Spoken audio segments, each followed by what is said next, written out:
Bonsoir et merci d'être à ce rendez-vous pour passer en revue les principales informations de ce jour.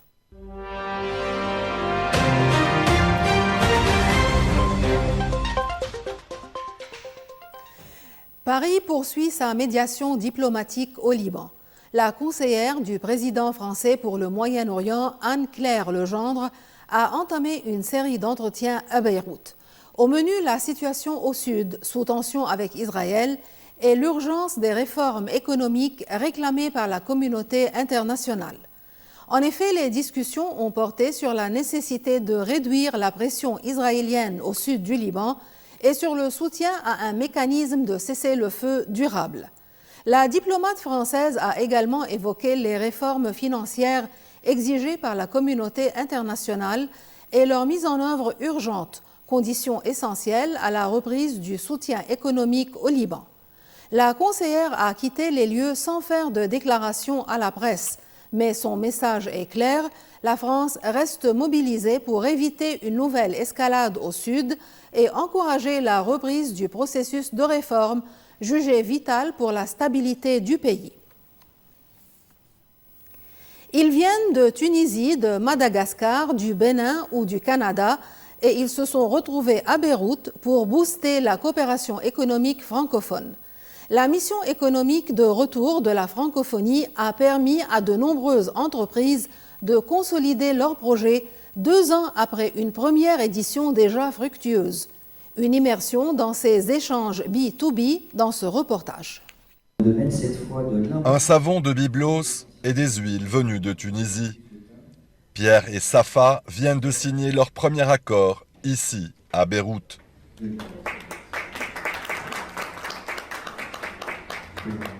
Lui, artisan savonnier, elle, productrice d'huiles essentielles. 2 entrepreneurs francophones qui ne se connaissaient pas hier et qui aujourd'hui lancent un partenariat né autour d'une table de speed networking. Nous, comme atelier savon, on utilise beaucoup d'huiles essentielles parce que tous nos produits sont naturels. Alors, c'est rassurant pour nous aussi d'avoir une quantité naturelle d'huiles essentielles de la Tunisie. Je suis très heureuse et je suis très optimiste par cet événement parce qu'elle va permettre d'élargir mon horizon et mon marché. Comme eux, ils sont des dizaines à multiplier les échanges. Des entrepreneurs venus du Liban, de Madagascar, du continent africain et même du Canada. Tous réunis pour cette mission de retour économique de la francophonie organisée dans la capitale libanaise. C'est une bonne occasion pour les entreprises libanaises et visiteuses de renouer ou redynamiser les contacts et les dialogues qui ont démarré déjà en 2023 afin de pouvoir concrétiser leur partenariat, avoir des accords signés. Un peu plus loin, d'autres partenariats voient le jour, dans le numérique cette fois. Hilda, entrepreneuse libanaise, vient de s'associer à Rukayatou, directrice générale de Paiement Pro, une plateforme de paiement en ligne basée en Côte d'Ivoire. Il y a beaucoup d'opportunités et on se rend compte qu'il y a beaucoup de choses qu'on peut faire ensemble. Voilà, comme je l'ai dit, nous sommes dans le e-commerce, nos marchands, nos vendeurs sont de l'autre côté de l'Afrique et il y a de belles opportunités ici au Liban. Ça nous fait grand plaisir de rencontrer ces hommes et ces femmes d'affaires qui sont venus au Liban pour créer certaines opportunités entre eux et nous, un pont où on pourra travailler avec les pays francophones et aussi bénéficier au Liban et bénéficier à ces pays eux aussi. Andri, directeur général de Sofarmad, s'est déplacé depuis Antananarive. À ses côtés, Carole, PDG de Pharmaline, une entreprise libanaise spécialisée dans les médicaments génériques. Un accord signé, un partenariat sud-sud pour améliorer l'accès à des produits pharmaceutiques de qualité. Aujourd'hui, ce que je recherche, c'est des partenaires libanais, parce que comme je vous ai dit, ils donnent de la qualité. Donc moi aussi, je veux donner ces produits de qualité à la population malgache. Parce que je pense qu'on a tous une mission, et la mienne, c'est d'améliorer l'accessibilité à des médicaments de qualité, à quand même un prix juste. Et c'est ça l'avantage avec les Libanais, c'est qu'ils donnent de la qualité à un prix compétitif. Nous avons cette culture européenne qui sont en train de chercher. La qualité, elle est excessivement importante. Les certifications, le portefeuille en lui-même et le fait d'avoir des laboratoires de recherche et de développement intégrés dans la société, c'est aussi une valeur ajoutée qu'on va essayer d'utiliser. Plus d'une vingtaine d'entreprises francophones et une cinquantaine libanaises ont pris part à cette mission de retour qui s'est conclue sur un vrai succès. Des échanges, 16 accords avec des entreprises libanaises et 2 intra-Afrique, et surtout une même conviction. La francophonie n'est pas qu'une communauté de langues, c'est aussi un espace d'opportunités économiques, de confiance et de solidarité.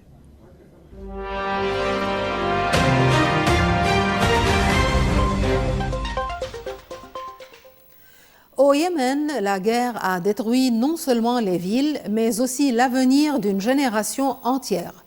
Dans le sud du pays, des milliers d'enfants suivent leurs cours sous des tentes ou dans des préfabriqués, sans manuel, sans électricité et souvent sans enseignants.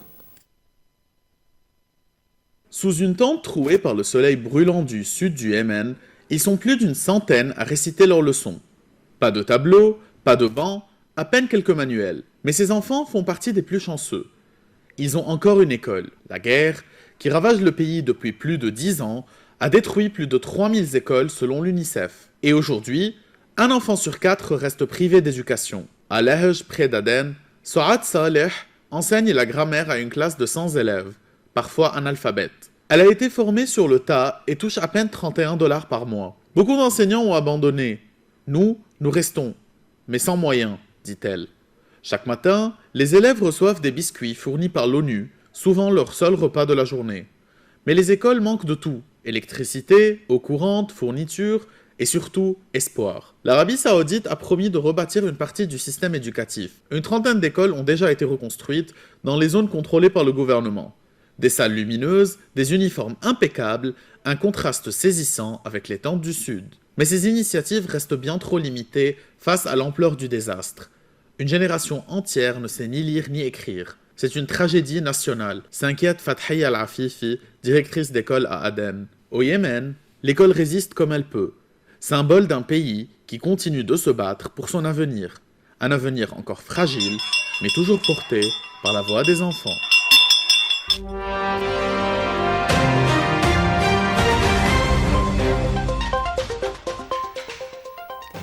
Aux États-Unis, Donald Trump a signé la loi mettant fin à la plus longue paralysie budgétaire de l'histoire du pays. Après 43 jours de shutdown, l'administration fédérale peut enfin reprendre son activité. Mais le président républicain, loin d'apaiser les tensions, en a profité pour attaquer violemment ses adversaires démocrates et défendre sa politique économique. Après plus de 6 semaines d'un blocage historique, Washington respire enfin.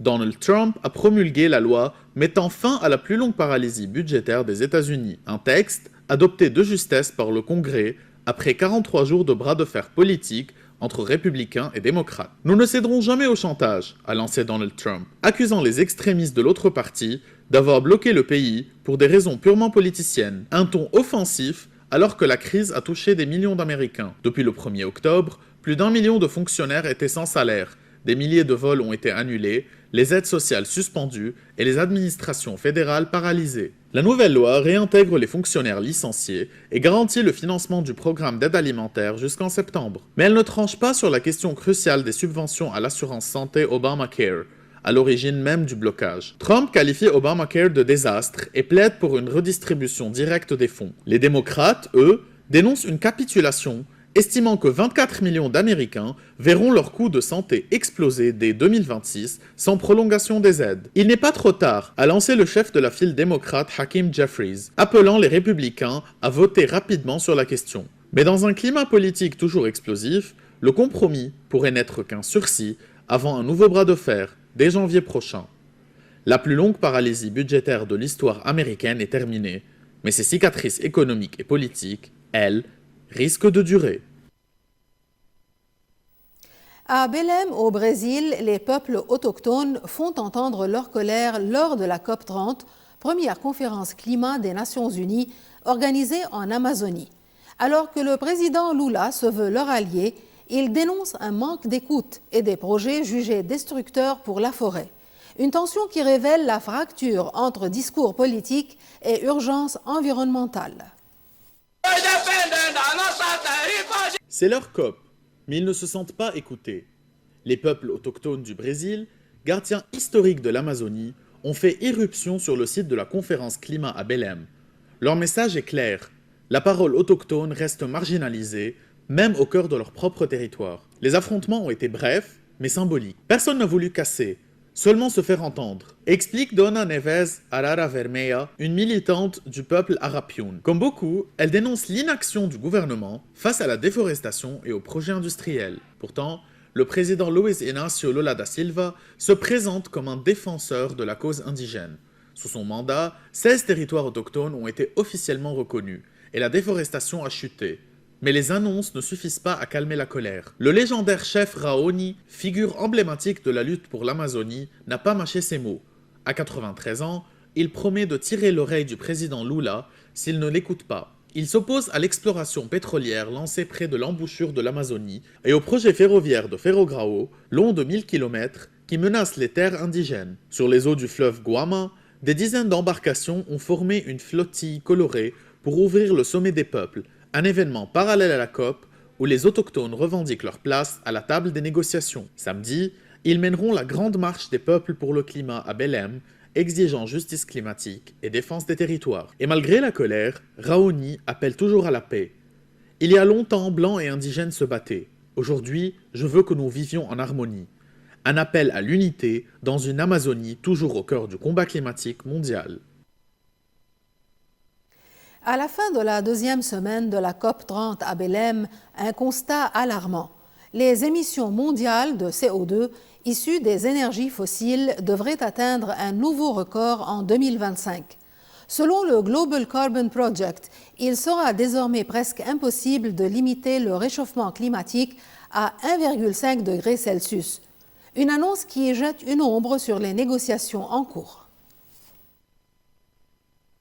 Le monde n'a jamais autant rejeté de CO2 dans l'atmosphère. Selon une étude internationale publiée par le Global Carbon Project, les émissions liées au charbon, au pétrole et au gaz atteindront 38,1 milliards de tonnes cette année, un record historique. C'est une hausse de 1,1% par rapport à 2024, supérieure à la moyenne de la dernière décennie. Depuis la signature de l'accord de Paris en 2015, ces émissions ont grimpé de 10%, confirmant que la trajectoire mondiale s'éloigne de plus en plus des objectifs climatiques. Réunis à Belém pour la COP30, les délégués du monde entier reconnaissent désormais que l'objectif de 1,5 degré de réchauffement est, selon les termes, même des scientifiques, quasiment impossible à atteindre. Le budget carbone encore disponible pour limiter la hausse des températures est estimé à 170 milliards de tonnes de CO2, soit à peine 4 années d'émissions au rythme actuel. Sur cette trajectoire, la planète se dirige vers 2,3 à 2,5 degrés de réchauffement d'ici la fin du siècle, une perspective que les experts jugent catastrophique